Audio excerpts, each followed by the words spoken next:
Greetings, redheads. Thank you for joining me in another episode of your favorite show, the one, the only Red's View. Of course, I am your gracious host, Jay Red, checking in once again. Everybody, if you have not already, make sure that you subscribe to youtube.com/Red's View. Become a subscriber, hit the notification button, which is the bell button, so you can get all the alerts, notifications when we go live, when we post a video, all that good stuff. Um, Shout out to DJ PM. He couldn't make it here today. Hopefully, we get him next week. But tonight, we're going to have some fun talking about all the hot topics that are in the media, in the news right now. And again, if you haven't already, make sure that you hit that subscribe button. If you're watching on Facebook right now, make sure that you hit the share button.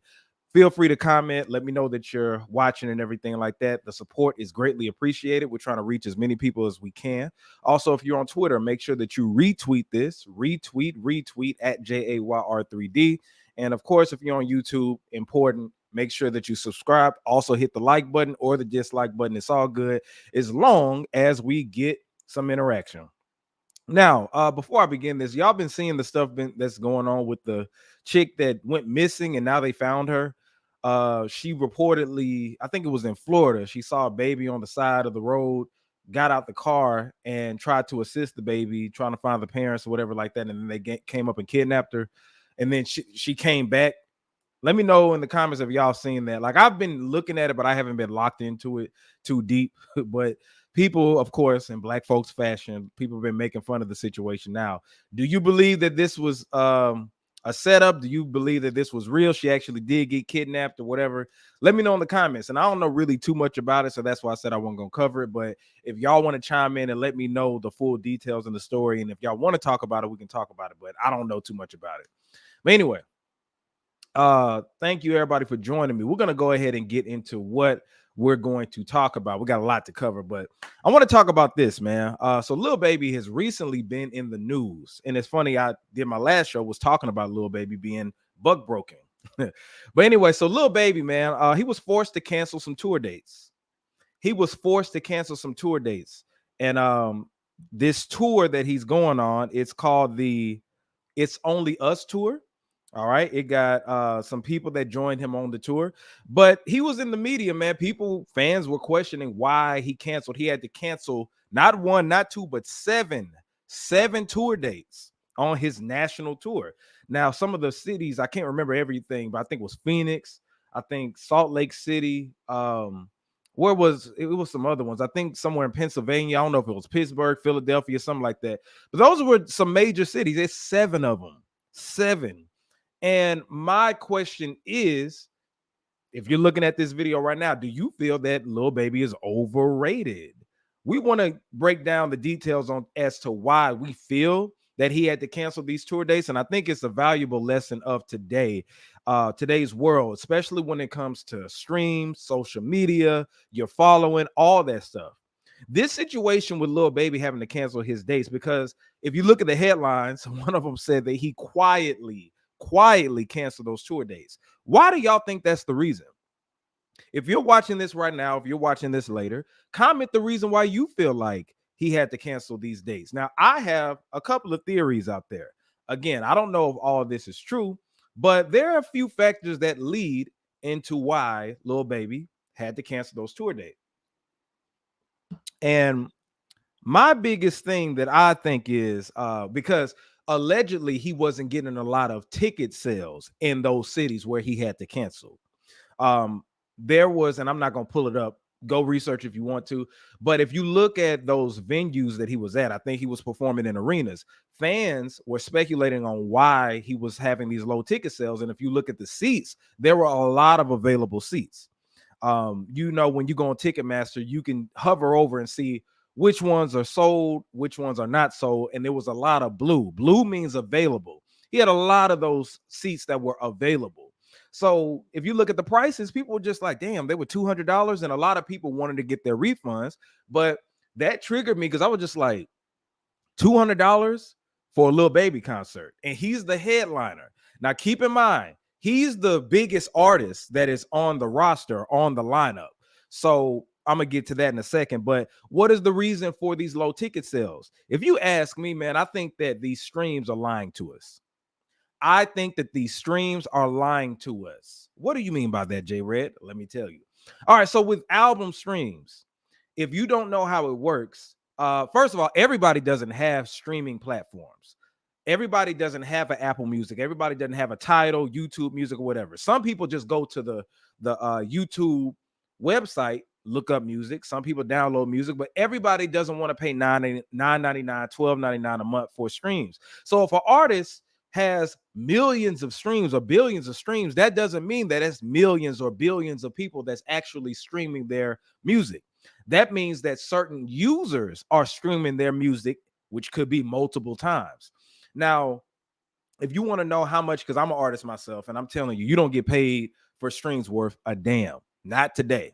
It takes a lot of streams in order for you to get some money versus back in the day, man. I was selling CDs on campus. I was selling CDs at the crib, and I was selling them for like $5 a pop. And I would get my ROI, return of investment, back instantly on production costs, on recording costs. But nowadays, streaming doesn't pay a lot of money, but that's beside the point. Streaming can lie though, because what streaming does is make you think that there are millions of people that are listening to your music, that I got 3 million streams on this song.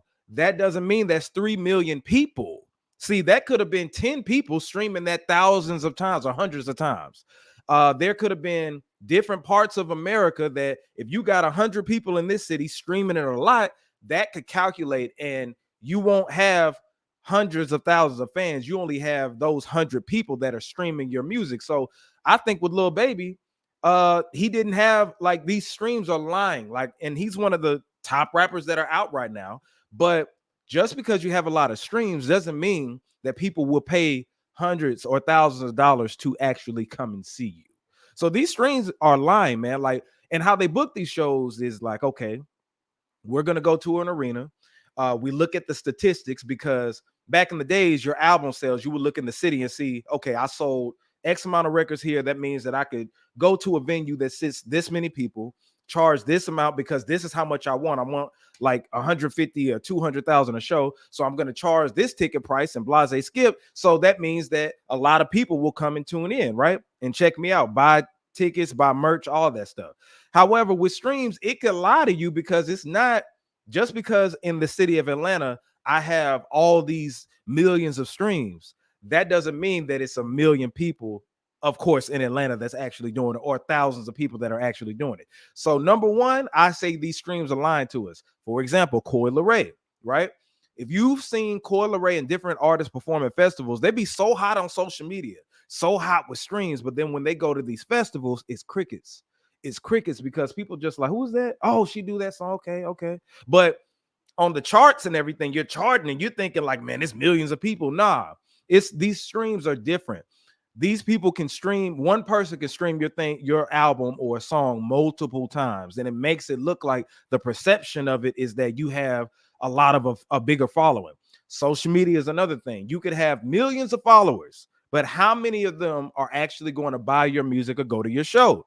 All I got to do to follow somebody is for free. It doesn't cost to have an Instagram or Twitter account. It doesn't cost to have a Facebook account. Now, if you want verified badges and all that other stuff, that check mark, that costs. But it's nothing to follow somebody and you see these people. And that's another thing with social media. It broke the barriers of how we look at our artists. Why should I go and spend hundreds of dollars on your show, at your show, to see you when I see you every day on my phone? I can see you every day on this phone right here that I pay hundreds of dollars a month for to keep the bill up.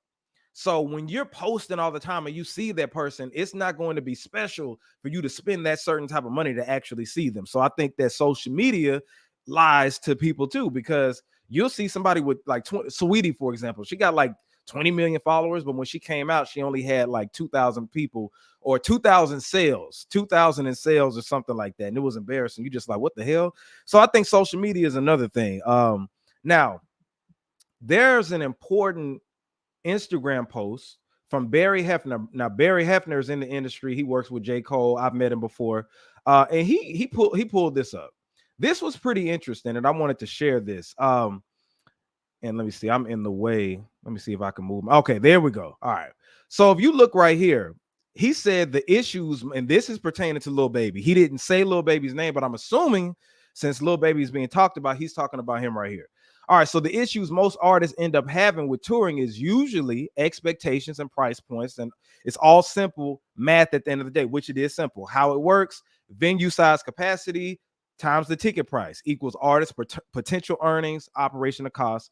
It is simple. It's very simple when you look at it. All right, you go here. There are some hidden fees in between, by the way, but that's basically it. It's the venue. If the venue, and he put it's the venue, but if the venue hosts 3,000 people and the artist wants $150,000 to perform, you basically have to charge fans somewhere between $60 to $80 a ticket to walk out with that type of money. Also understand, for fans, they never come to a show alone, which is true. A lot of people don't like going to concerts alone. So that's $60 to $80 has doubled to $120 or $140 for them. Then they need food, 2 to 3 times drinks, or maybe to buy some merch, parking, babysitter, find a ride, what are they going to wear? That totals to $300 to $400 already. Facts. All right. It's all economics. And what if there's multiple shows I want to attend, plus the daily bills and responsibilities you have? It all adds up. And the bigger the guarantee, the more the tickets and the more pressure on your fans' pockets. That's why touring is so hard to build up. That is true. It's more strategic than anything. You have to understand your fan base, where the economic is, the time of year, etc. You can't tour based off of your ego and looks. You have to tour based off of your info of understanding. That's big right there. Touring economics is way different from festival economics. Now, with festival, he's talking about music festivals. Touring is the meat of your business, and the festivals are just great side dishes. Don't let the two confuse you. There's more benefit in the long run in a massive touring audience. Also, none of this matter if you don't own your masters, blase, skip. All right. So that's true. That's true. If you look at what he said, and I think this is the most important thing that he said right here. Hold on, where was it at? You have to understand your fan base, where the economic is, the time of year, all that. And you can't go tour based off your ego and looks. For sure. For sure. I agree with that 100%, man. You can't let your ego get in the way. Also, what I think, man, too, look at the artists that are accompanying Lil Baby on the tour. Now, this is no shade at all, because some of these artists are pretty cool. Glorilla. I think Glorilla is one of the dopest female artists out right now. However, do I picture her touring in arenas at this point? Nah, not unless she's with a huge artist, right? Not just Lil Baby. Gloss Up, I don't know who that is. Honcho, I don't know who that is. Rallo Rodriguez, he's from the Crib Mobile. Shout out to him. Now, just because I don't know about them don't mean that they have a following, right? I know Rilo, but thing is, I want you to study something. There's an individual that has this down to a T. His name is Aubrey Graham, Drake. Have you ever seen Drake really tour by himself? Let me know in the comments if you can think of a tour Drake in recent memory he's went on by himself. Drake usually doesn't tour by himself. Drake usually has another major act accompanying him on tour, i.e. the tour he's on right now. I forgot what it's called, but he's going on tour with 21 Savage. He's went on tour with Lil Wayne. He's went on tour with Migos. I can't think in recent memory of a tour he went on by himself without any major artist covering him or, assisting him on tour. Now, thing is, not only is that smart because it's a bigger bag, but if you look at these R&B groups, I just came from a Dru Hill concert. If y'all saw my Instagram or my stories or my posts, you saw I was having a good time at this Dru Hill concert. Dru Hill and Silk, they did a show together. Could Dru Hill tour by themselves? Yeah, but they would have to do smaller venues. Lil Baby, can he tour by himself? He can, but it needs to be a smaller venue. You have to look, but I think what happened is he looked at his recent tours, probably. He looked at the numbers in the cities and not realizing, like, man, you go there by yourself, and you're charging X amount of dollars, those people may not come and support you like that. And I think that Lil Baby is cool. Do I feel like he's overrated? In my opinion, I do. No shade to Lil Baby. Shout out to him, because what I can say is that he is one of the hottest artists that are out. Because when I DJ, and I think a lot of it has to do maybe if I'm in Atlanta, but he's one of the most requested artists that come up to me or people come up and request his music, and I'm a DJ. So as I'm DJing, he gets a lot of requests. But of course, I always take that with a grain of salt because I'm in Atlanta. But can you go to Utah, Salt Lake City to do a show? Yeah, but maybe you can't do it at an arena. You may need to do it at a smaller venue. A smaller venue. That's all that it takes. I think the same thing happened with Nicki Minaj a few years back in like 2018. She was trying to promote the album Queen, and she had to cancel some tour dates. Now, people weren't saying what it was, but everybody assumed, or I think it was the same thing with Lil Baby. They will hover over the tickets, and it was a lot of availability there. It was a lot of availability. That doesn't necessarily mean the artist is falling off. The time of year depends on it. A lot of it depends on it. You just projected that, hey, I could sell out this venue because I went #1 on the charts. It don't work that way. Now, if Nicki Minaj and Drake go on tour together, that's gonna probably sell out the venue. You need to bundle up with people in order to know that you're going to sell, especially nowadays. Y'all got to remember, we came out the pandemic not too long ago, and those pandemic checks went away. Those went away. Maybe you should tour around February when those refund checks come out. You got to think of the time of year and everything like that. So I think that with this Lil Baby thing, he just his team didn't strategically do it right, because 7 dates, 7 tour dates, that is a lot of shows. Those are a lot of shows to just cancel on. So you may not be as hot as you think that you are. You really got to break it down to a science and study where you at. If you're watching right now, hit that like button. Let me know that you're in the room. You're in the room. I know you're enjoying it. Hit that like button if you haven't hit the like button, if you're on Facebook, whatever, and YouTube. But yeah, that's what I think, man. I think that he should have also toured with somebody like a Drake, somebody who is just as big as him, because Glorilla's not on Lil Baby's level. She's popular, but it takes way more than that. Rilo Rodriguez, he's out, but he's not as big as Lil Baby. So I think that he should have toured with someone with as big of a following, or someone who has a bigger following than him. So that's what I feel about Lil Baby. All right, so let's move on. Gunna seems like he has a hit. Well, he does have a hit. I just saw my homie Lavelle sent me. I think he's like in the top 10 on the Hot 100. Let me know if y'all have heard the song "Fuck You Mean." F-U-K-U mean. Fuck you mean. Now, thing is, I asked the question, can he keep it up by himself? Now, this is the reason I asked this, because I'm saluting Gunna for, having a hit, a successful album, because I know he charted pretty high. But his sales were lower for sure. And I'm wondering if he's able to keep this up, because he's doing it by himself at this point. Young Thug hasn't sent anything from jail letting us know that he co-signed him, whatever the case may be. And you got to look at his affiliates. The people that Gunna was collaborating with won't collaborate with him anymore. Lil Baby, Meek Mill, like different people who have loyalty to Thug. Drake ain't finna collab with no Gunna. Like, he's not gonna have the support system. He doesn't have the support system that he once had. So the thing is, these sales were significantly lower than his previous albums. So my thing is, he has a hit, but can he keep this up by himself? I think that a lot of people bought into this album because, hey, we want to buy into the controversy. Is he going to talk about YSL, the YSL trial? Is he going to talk about Thug? You knew that he was going to have some content on here, so everybody was tuned in to see what Gunna was going to talk about. And does he naturally have a hit record, or is the label pushing this record to be a hit? I haven't heard it, and I don't listen to Gunna like that, but I haven't seen it on social media, nothing like that. But if it is an actual hit, I applaud him. I salute him on that. But I want to know, or I want to get your thoughts on it. Do you feel like he can keep this up? Because he's going to have to continue to put out these albums without the support from his peers, because it seemed like everybody else unfollowed him. He's put this album out by himself. He didn't have any features on there. Can he keep it up? Will he collab with people outside of his peer group, as far as the Futures, the people who are all he collaborated with before that? Can he keep it up? That's what I want to know. Let me know in the comments what y'all think about that. I don't know. Do you like that song, Fuck You Mean?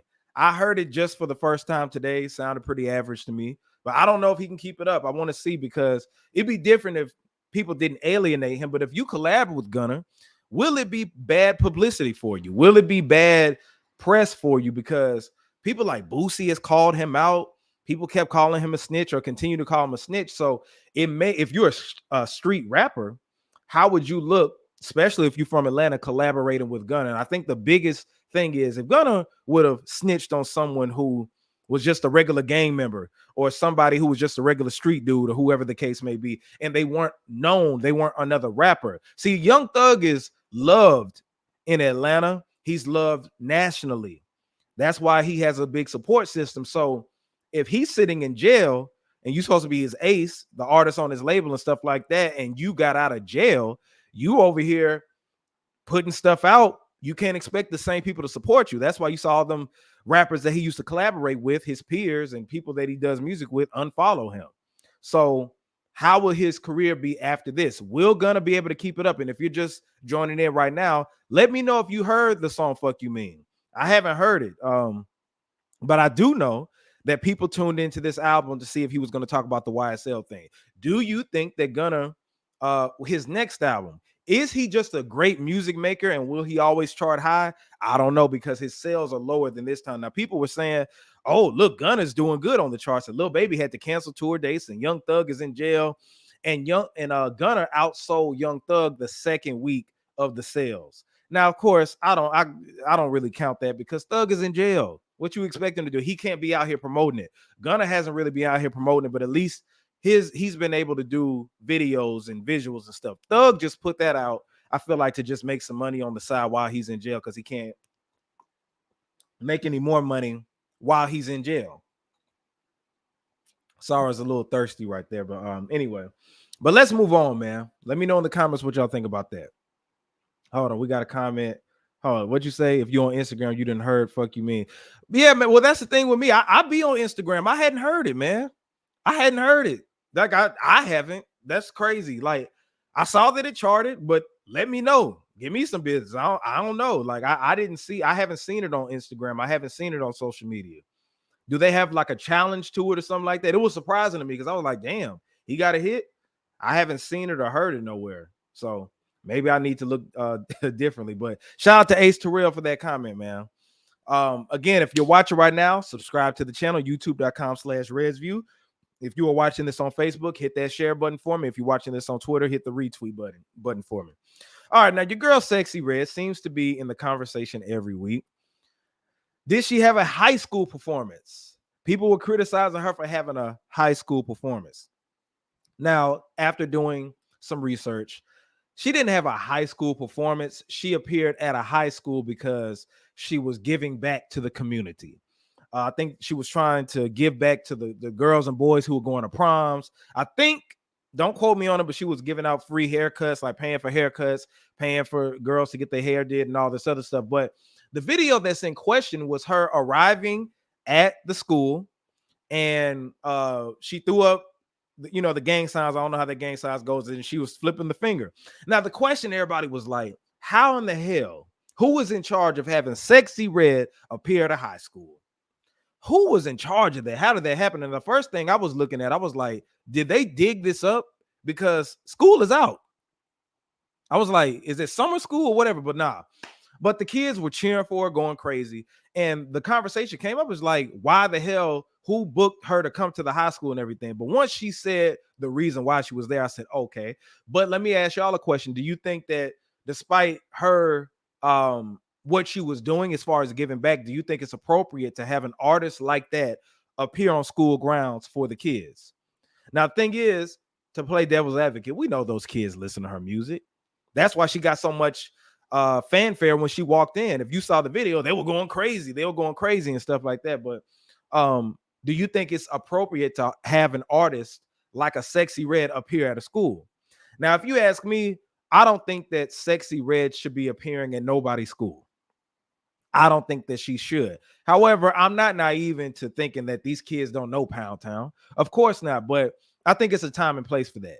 These kids, if you're not old enough, like when I was in school, I wasn't old enough to get into the club if Boosie came into town. I wasn't old enough to go to a certain type of concert or venue if certain people who I listened to were in town. I wasn't old enough, but I also didn't expect to see them at the high school either. But I think we did have like Yin Yang twins come to our school before. I wasn't there, when they did it. I think they came for the other grade level.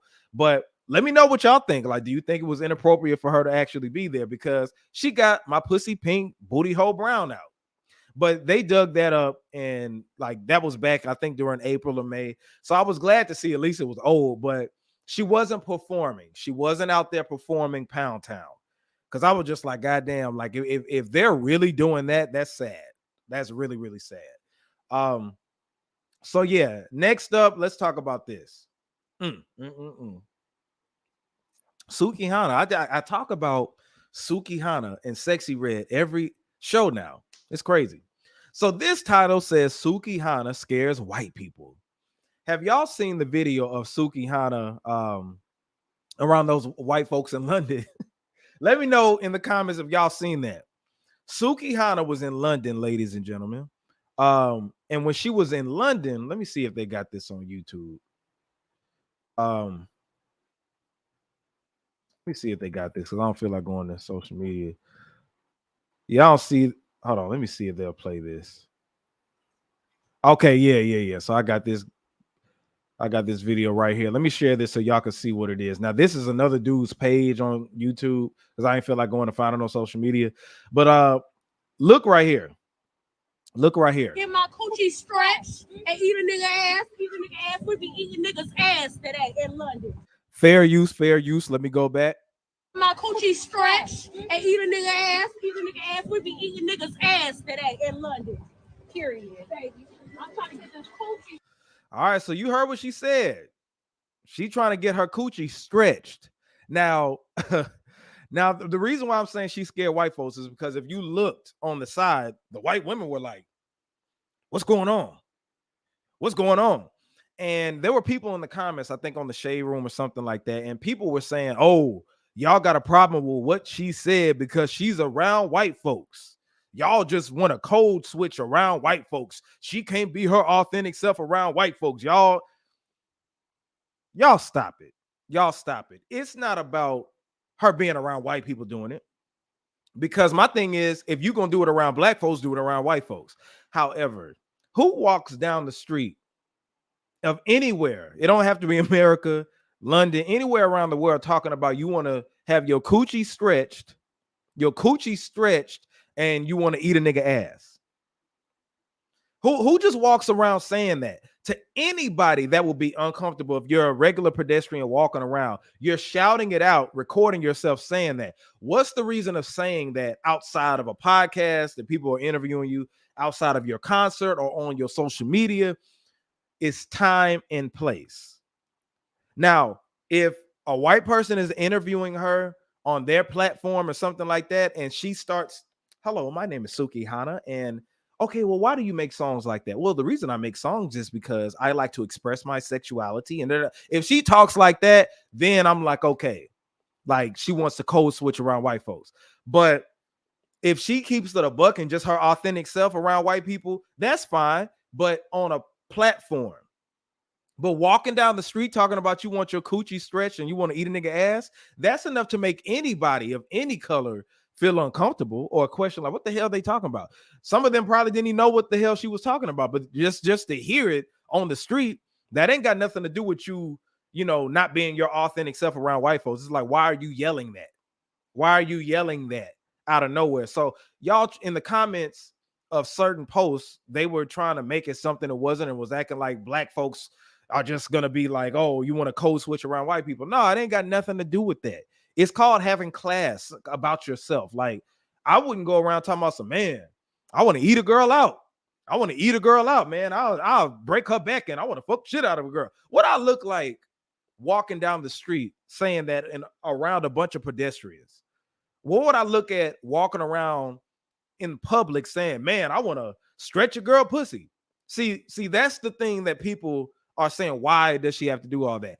Those white women, it was funny to see their facial expressions, but yeah, it made them uncomfortable. Just like if I was walking, I'm hearing a girl say that, I would look uncomfortable too. Like, what the hell going on? So that's what it was about. A time and place. Now, if you own a podcast, a platform, on your social media, in your music, whatever, That's fine, but come on, y'all, don't make it a black and white issues. Some of y'all, see, the thing is with black folks, some of y'all are so ignorant and naive to where you don't even know when it's appropriate to bring up black versus white supremacy or whatever. You just be all over the place. So y'all need to be quiet with that. Get over that. Get over that. All right, so let me move on, man. I want to really, really talk about this right now. Your girl Glorilla. Let me show y'all a picture. Let me show. Look, we're gonna go to Glorilla's Instagram. Let's look at this. See this? That's Glow. That's big Glow. So, of course, it looks like it was an ode to Lil Kim. But my question is, are they trying to make Glorilla sexy now? Are they trying to make Glorilla sexy now? Why? Why are they trying to make Glorilla sexy? Why? Now, this started at the BET Awards. If you, excuse me, if you remember her BET Awards performance, they had her laid down, looking all sexy and seductive and stuff. And I was watching, I was just like, why are they doing all this? Like, why are they trying to make her sexy? Like, they don't have to do that. That's not what we look at Glorilla for. Now, I'm not trying to throw any shade at Glorilla, but I don't look at her for her looks. I look at her for her personality and look at her for her music.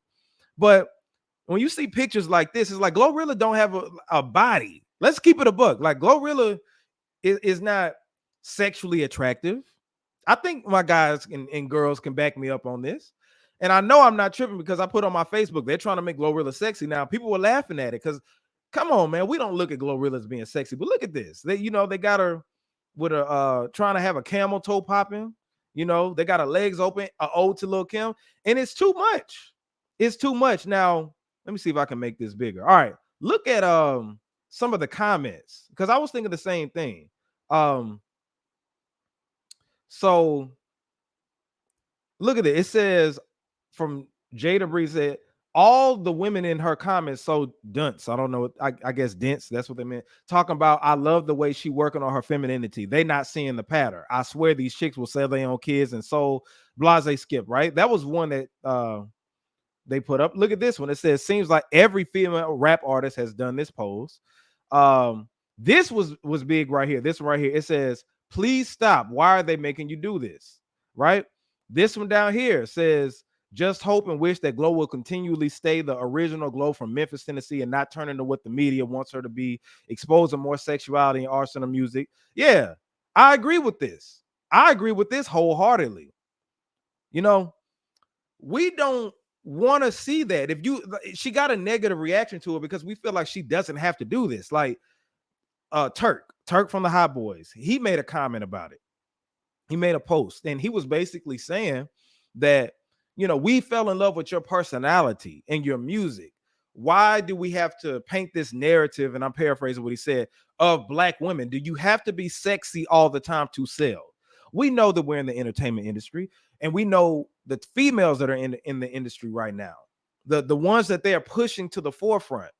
But Glorilla is known for the music, and we like her music. We like her personality. When she goes live, she gets people laughing and she says some wild stuff. But that's what we like Glorilla for. So, like, why are they trying to make her be sexy?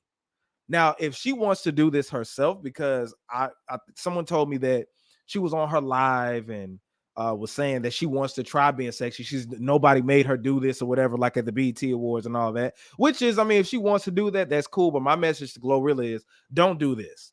Because I'm keeping it a buck right now. I don't think people look at you as a sex symbol. We're not trying to. We support you for not having a BBL, getting your body done. It's a small body, and you can wear, what you want to wear. But this pose right here shows that you're trying to be sexual.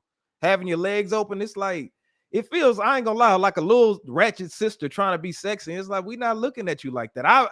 I've never heard of men talk about how attractive Glorilla is. Now, I'm not saying that she's ugly. This isn't throwing no shade at her. I don't think she's an ugly chick, but that doesn't seem to be her swag, her style. And I'm hoping that the label and Yo Gotti and them aren't trying to push her, but to do this. But I will say this: it's not really surprising because what's the last hit that Glorilla had out? Like Tomorrow 2. I said this on a couple of shows ago. She hadn't been putting out constant hits. She hadn't been putting out these hits. Are they trying to make her pop more in her image because for the lack of the hits that she has? Because the past couple of songs she's been dropping have been duds. And in this day and age, especially if you didn't came up off of being viral, we're in a what have you done for me now, not lately, but in the last couple of weeks, what have you done? It's hard to be an artist these days, especially if you're popping on social media constantly in our face. You're only as good as your last hit that came out a couple of months ago. So she came out blazing with FNF and Blessed and all these other songs, Tomorrow 2, all that. But it seems like she hasn't had a hit since 2023. So is the label saying, look, we need to make something pop, make something shake to get people to buy into you more? That's what it seems like it's the case. Are they making her do this? Because her swag doesn't feel like she would do this.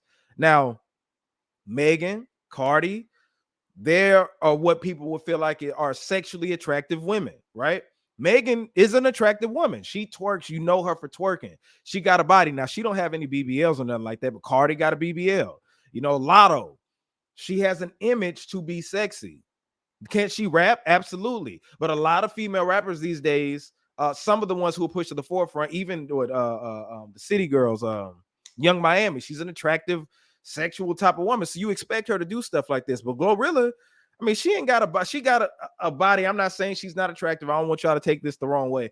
She's not sexually attractive. I don't look at her as a sexy image. I wouldn't want to really see her twerk, all that. Ice Spice got a body. Ice Spice be twerking. She's like a sex symbol. She came out doing that. Glorilla was turning up with her ratchet ass friends. So I think that's not her lane. You don't need to mess up something that's already good. People flow with Glorilla because of who she is and her personality, and she can make some dope music. Now I know she might be a little cold right now, you know, because Tomorrow 2 still go. I still like Glorilla's music, but do y'all think that because she's cold in the streets right now, when it comes to these singles that are out, they're making her switch, calling the audible and be like, okay, let's do some sexy stuff? Because I'm hoping they don't switch to having her being sexy in her music. Like having her come out talking about sex and all this. Not saying she can't do it, but when I listen to Glow, Tomorrow 2, I like hearing her talk shit on tracks.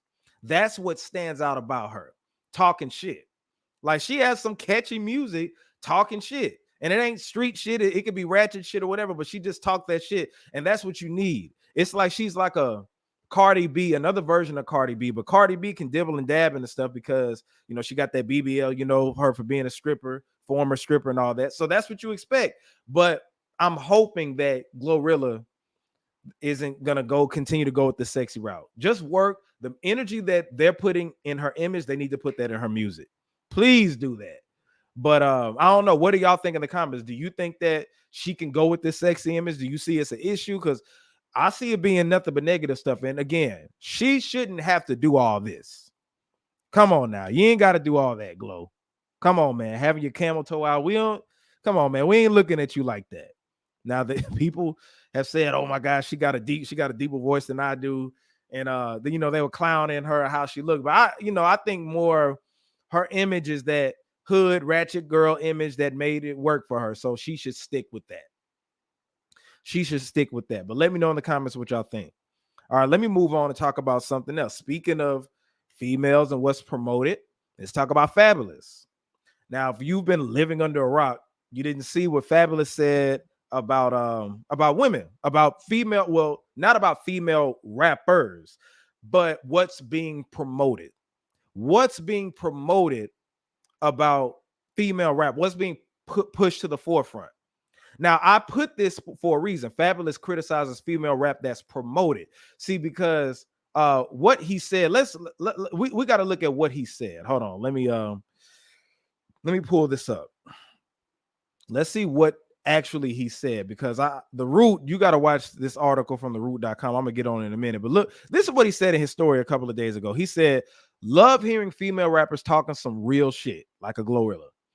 Women are so strong, have so many stories and perspectives that we need to hear in pure form. No disrespect to any female rappers out, but I think there's only one style of female rap / hip hop being promoted, programmed, looked at as successful now. Where's the lie? Where's the lie in that? Where's the lie in what he said? He said, no disrespect to any of the females out, but I think there's only one style of female rap that's being programmed, promoted, looked at as successful. Where's the lie in that? Now, of course, you had different people who had something to say about it, because the people who got something to say about it are always our own women who say something, and you be damned if you do, damned if you don't. It's the black man's fault that this is happening, and then if the black man says something about it, it's a problem, because they tried to say that he's shitting on female rappers or criticizing their subject matter. Because a black man, if a heterosexual black man, let's keep it a buck, this day and age, if we say something like this, we're going to get slammed and criticized and all this stuff. Let them have fun. Let them do what they do. So you got the articles like The Root. I can't stand theroot.com. Let's look at The Root. Fabulous's criticism of female rap was unfair and unwarranted. That title right there is so misleading. So misleading. Let's look at what he said. Look at what they said. Another day of someone making yet another ignorant claim about the state of female rappers. Despite women being some of the most popular and successful artists in the genre, critics constantly find ways to disparage their accomplishments. The latest figure to do it is Fabulous. If Fabulous is arguing that female rap is one-dimensional, the same can be said for men in rap. Of course, and this happens all the time, they're going to put it back on the men. I could argue that unless you rap about parties, the trap, drugs, sex, guns, twerking, or women over a trap beat, you won't be successful in the genre. We all know this isn't true. Artists such as Kendrick, J. Cole, Tyler, Freddie Gibbs, Vince Staples, many others have shown their ability to be extremely successful while rapping in a different way that differs from the mainstream market. Exactly. The same could be said for the women in rap. Yes, you got Megan Thee Stallion, Doja Cat, Ice Spice, Cardi B, and a lot of dominating the genre. But now they want to bring up right here. They say Rap City, Little Sims, Dolce, Chica, all these other people, right? Now, peep this, man. All Fab is what it's saying. They're proving his point. All he's saying is what is being promoted the most. Do you hear Rhapsody on the radio? Do you hear Dolce on the radio? Do you hear all these? We know it's other female rappers that are out. However, you can't say that male rap is one-dimensional. Want to know why? Because we have a J. Cole who can be spinned on the radio and doesn't rap about the trap or rap over trap beats. You have a Kendrick Lamar that can come out. You have a Drake. Those are big stars. What female stars do we have? Female rap stars. Look at the top female rap stars that we have. Lotto, Megan Thee Stallion, City Girls, Cardi B. Those four right there have a lot of similarities when it comes to what they talk about. A lot of them talk about sex. Some of them talk about scamming niggas and everything like that. Now, Glorilla didn't talk about sex all the time, but I mean, it's along the lines of that. But we don't have any diversity when it comes to what's promoted in female rap. It's a sexual image. Look, I just talked about Glorilla. I just talked about her having to spread her legs open to get some attention around this motherfucker. So, and Turk from Cash Money brought this up when he talked about Glorilla. He said the sex always have to sell. Is the sex mean that does sex equate to success? Does sex equate to success when it comes to our black women? How come black women have to be promoted sexually, hypersexual, in order to be successful nowadays? Because the question is, does the hypersexuality promote you to a high level, or does it keep you at a mid-range level? Does it promote you higher or a mid-range level?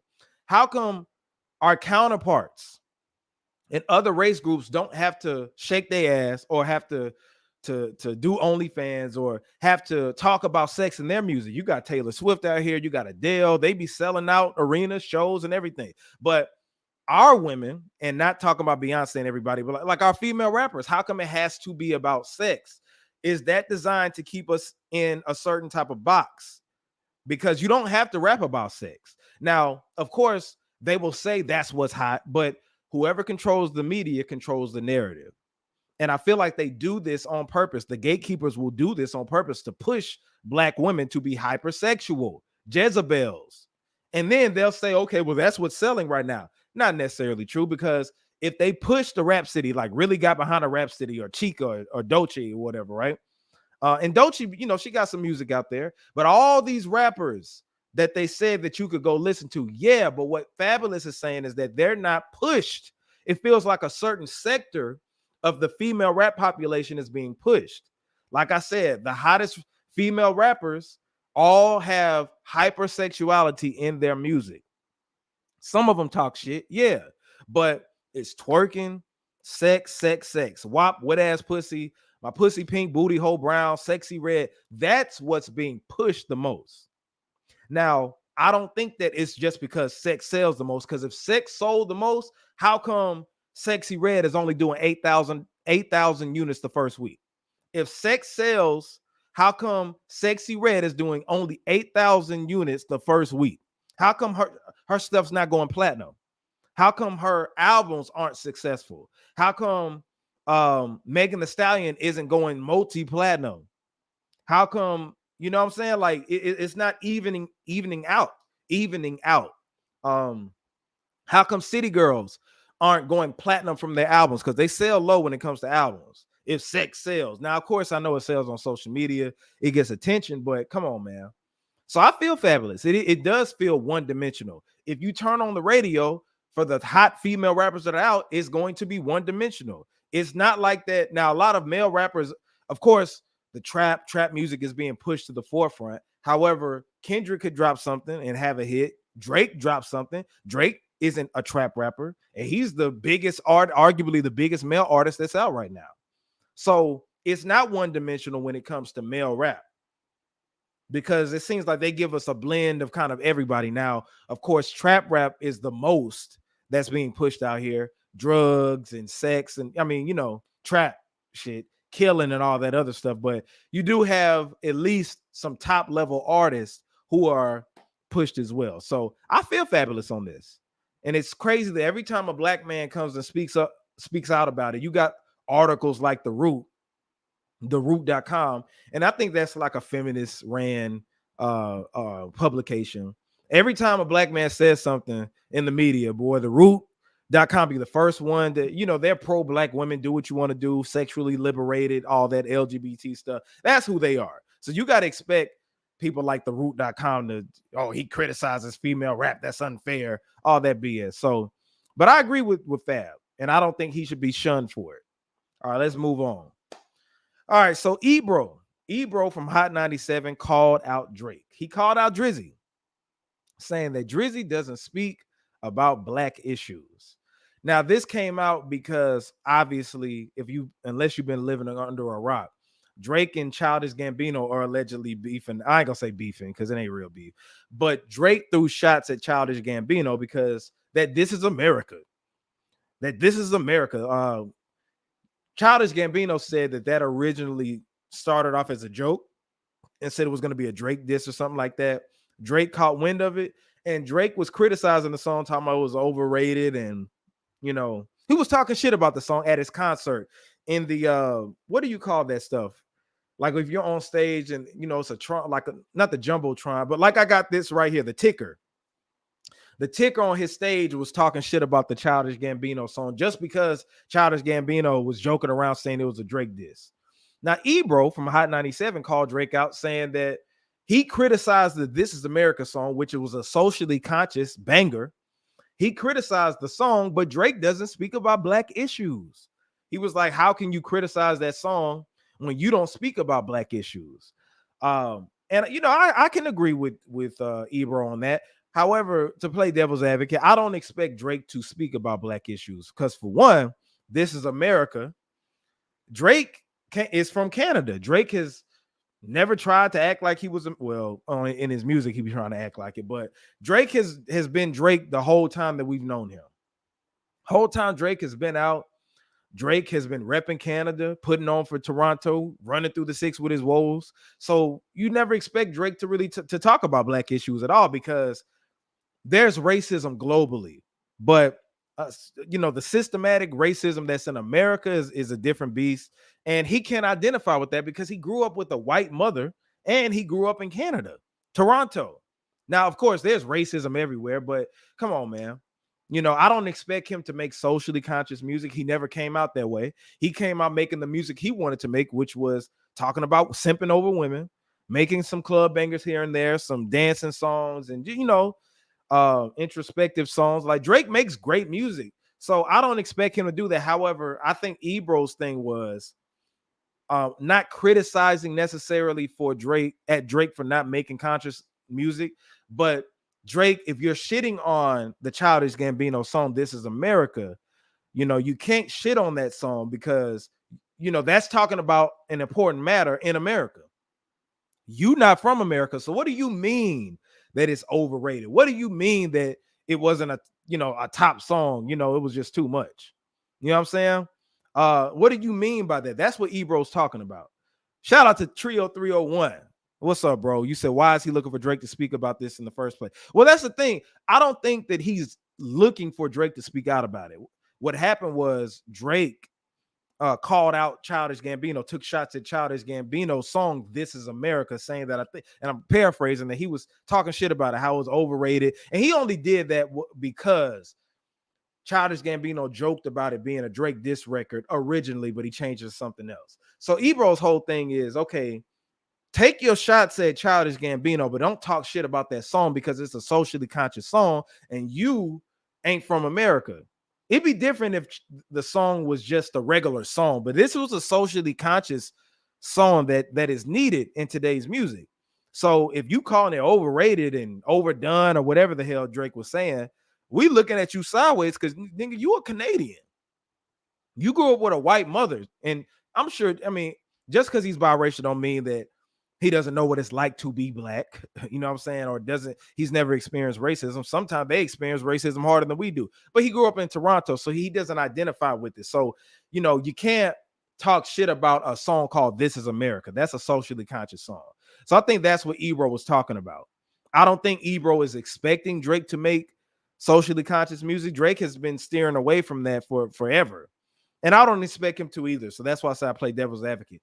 If he was criticizing him about not making conscious music, saying, you don't stick up for black people, you don't do this. He's a Canadian, grew up with a white mother, and he's never done it before. So I don't expect him to do it. Some people, that's just not their lane. Now, Kendrick and J. Cole, they speak about stuff like that. Public Enemy. You know what I'm saying? Like, you expect certain people, if you're an American, you know what I'm saying, and especially if you came from the streets and you know how unjust the police are, we want you to speak out about it. But if artists don't want to do it, it is what it is. I'm not depending on these artists. I want them to spread the message, of course. But if you come out and all you want to do is entertain, that is what it is. Michael Jordan never spoke out about black issues, and y'all made that man rich as I don't know what. But certain people, you should. I feel like as a black person in America, every black person should. But if you don't, it is what it is. But I especially don't expect Drake to. All right.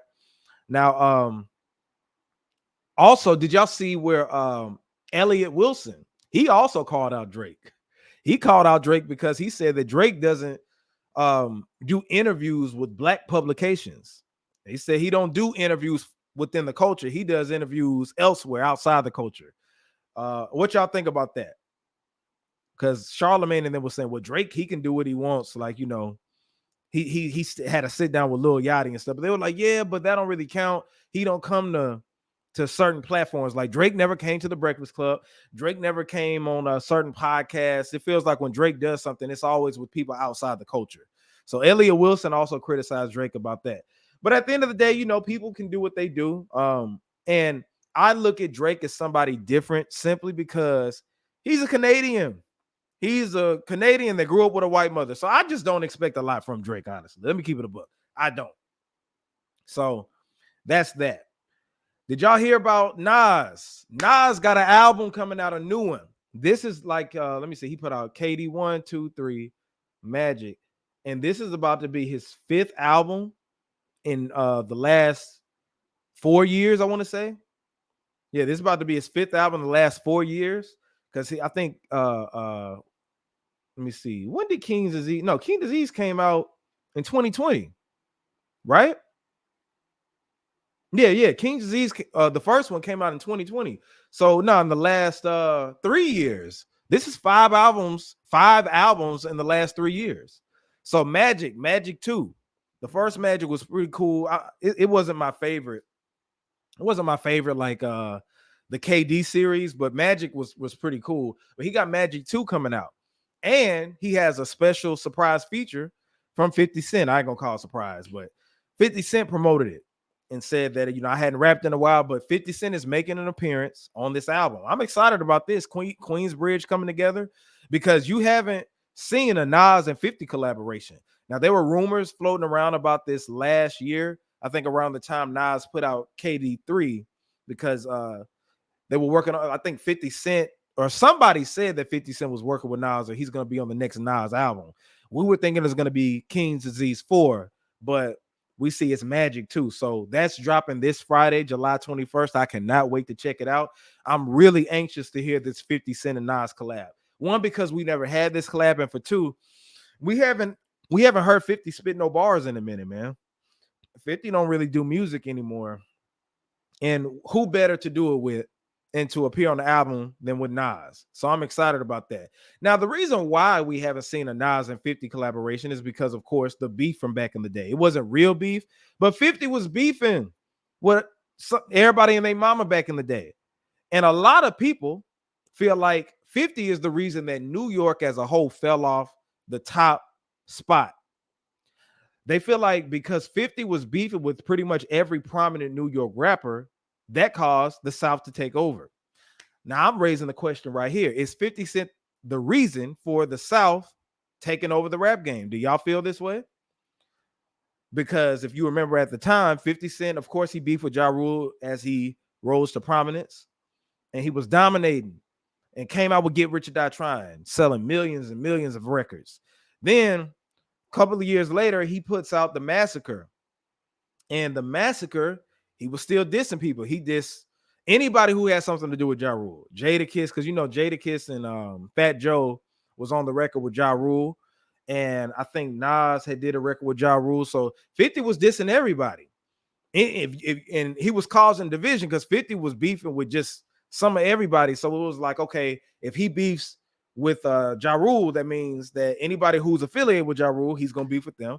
If he beefs with Jadakiss, that means anybody affiliated with Jadakiss, including the Locks, you can't collab with them. He was beefing with Cameron. Remember that?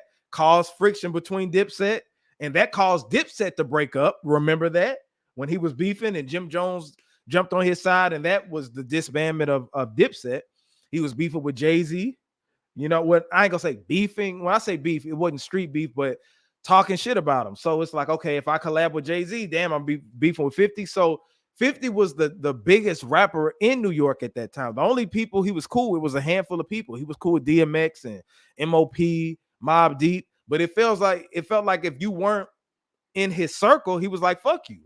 And he was the juggernaut at that time. So that caused a lot of division because it's like, damn, I don't want to be talked about if I'm collaborating with this person and that person. So do you feel like that caused New York to lose the top spot? Because what the South was doing was the Birdman hand rub. Atlanta did the Birdman hand rub and collaborated. And it wasn't just Atlanta. It was Miami too. That's when DJ Khaled was coming up and collaborating, putting everybody on one track. Lil Wayne was coming up. DJ Khaled would put Lil Wayne, Paul Wall, Rick Ross, all kind of people on one record. And T.I. and Jeezy were collaborating. And you had so many collaborations happening within the South. The South formed like Voltron while New York was being divided. And the South took over. So Ebro said this a while back, but did 50 cause New York to fall off? Did one man cause New York to fall off? Because he caused a lot of friction. Because it's like, damn, I don't think niggas was scared of 50, but I do think that 50, sometimes you don't want to be involved in all that stuff. Like, damn, if I collab with this person, I got to hear him talk shit about me. That could mess up business because I probably can't book a show here because they thinking it's real beef and all the other stuff. So what do y'all think? Let me know in the comments. Do you think that 50 caused New York to fall off. And that's how the South took over.